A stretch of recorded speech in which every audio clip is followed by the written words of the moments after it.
Sister. Hi hi. What is your name? Swathi. Deputy CM Kalyan గారి పాలన ఎలా అనిపిస్తుంది? చాలా బాగుందండి, చాలా వరకు హెల్ప్ చేస్తుండు అందరికీ, చాలా బాగా అనిపిస్తుంది. సో కళ్యాణ్ గారిలో మీకు నచ్చే క్వాలిటీ ఏంటి? Quality, helping nature. అంతే, చాలా అంటే పేదవాళ్ళని కూడా చాలా బాగా హెల్ప్ చేస్తున్నారు.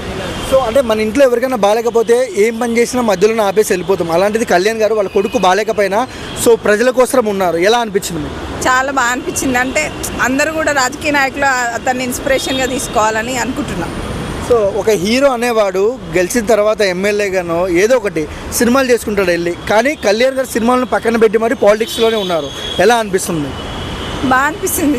అంటే చాలా బాగా చేస్తున్నారు. అంటే పాలన కానీ అటు ప్రజల్ని ఆదుకోవడం కానీ చాలా బాగా అనిపిస్తుంది.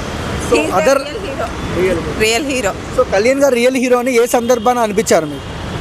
అంటే నేను ఈ మధ్య ఒక వీడియో చూశాను. తను రోడ్ మీద వెళ్తుంటే ఒక పేదవాళ్ళు వచ్చి ఏదో పేపర్స్ డాక్యుమెంట్స్ ఇవ్వడానికనే ఉంటే తను నిజంగానే అంటే మూవీలో నాగానే సేమ్ అక్కడ కారు ఆపేసి వాళ్ళకి హెల్ప్ చేయడం అనేది నాకైతే చాలా బాగా నచ్చింది. సో అదర్ రాజకీయ నాయకులకి కళ్యాణ్ గారికి డిఫరెన్స్ ఏంటి?